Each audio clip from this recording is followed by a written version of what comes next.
ایک بزرگ نے بڑا عبرت ناک واقعہ سنایا کہ ان کے زمانے میں ایک بہت بڑے عالم تھے۔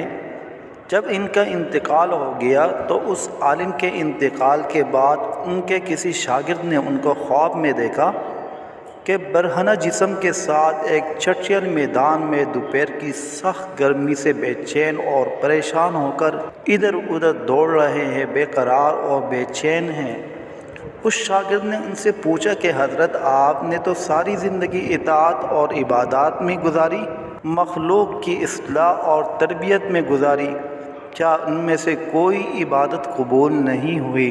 انہوں نے جواب میں ارشاد فرمایا، ایسا نہیں ہے، بلکہ اللہ تعالیٰ نے جن اعمال صالحہ کی توفیق دی تھی وہ سب قبول ہو گئے، لیکن جس عذاب میں مبتلا ہوں وہ ایک سوئی کی وجہ سے ہو رہا ہے۔ شاگرد نے پوچھا، وہ کیسے؟ انہوں نے جواب دیا کہ انتقال سے چند روز پہلے میں نے اپنا کپڑا سینے کے لیے ایک اپنے پڑوسی سے سوئی مانگ لیا تھا، اور پھر کپڑا سی کر سوئی الماری میں رکھ دی اور واپس کرنا یاد نہ رہا، اور اس کے بعد میرا انتقال ہو گیا۔ اب یہ عذاب جو تم دیکھ رہے ہو اسی ایک سوئی کی وجہ سے ہو رہا ہے۔ تم صبح بیدار ہو کر میرے گھر جانا اور گھر والوں سے کہنا کہ الماری میں فلاں جگہ پر وہ سوئی رکھی ہوئی ہے، وہ تم لے کر میرے فلاں پڑوسی کو پہنچا دینا تاکہ مجھ سے یہ عذاب دور ہو جائے۔ چنانچہ وہ شاگرد صبح اٹھ کر سیدھے استاذ کے گھر پہنچے اور کہا، فلاں الماری میں فلاں جگہ پر سوئی رکھی ہوئی ہے۔ گھر والوں نے دیکھا تو بتایا کہ ہاں رکھی ہوئی ہے۔ اس شاگرد نے پوچھا کہ تمہیں یہ معلوم ہے کہ یہ کس کی ہے؟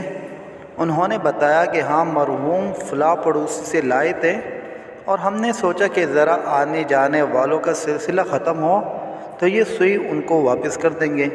شاگرد نے بتایا کہ میں نے ان کو خواب میں دیکھا ہے کہ وہ اس سوئی کی وجہ سے عذاب میں مبتلا ہے، اس لیے وہ سوئی تم مجھے دے دو تاکہ میں جلدی سے ان کو واپس کر دوں اور ان کی طرف سے تاخیر کی بھی معافی مانگ لوں۔ چنانچہ اس شاگرد نے وہ سوئی لے کر پڑوسی کو واپس کر دی اور ان کو بتایا کہ حضرت کو اس سوئی کی وجہ سے عذاب ہو رہا ہے۔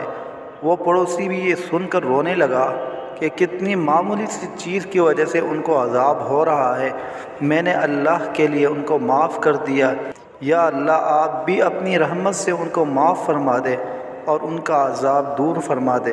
وہ شاگرد کہتے ہیں کہ جب رات کو میں سویا تو پھر دوبارہ میں نے ان کو خواب میں دیکھا، لیکن اب وہ منظر کچھ اور تھا۔ اب حضرت ایک خوبصورت اور سرسبز شاداب باغ کے بیچوں بیچ ایک مسہری پر آرام فرما رہے ہیں۔ چاروں طرف خدام موجود ہے، پھلوں اور پھولوں کے درخت لگے ہوئے ہیں، ٹھنڈی ٹھنڈی ہوائیں چل رہی ہیں۔ میں نے قریب جا کر ان کو سلام کیا اور پوچھا کہ اب کیا حال ہے؟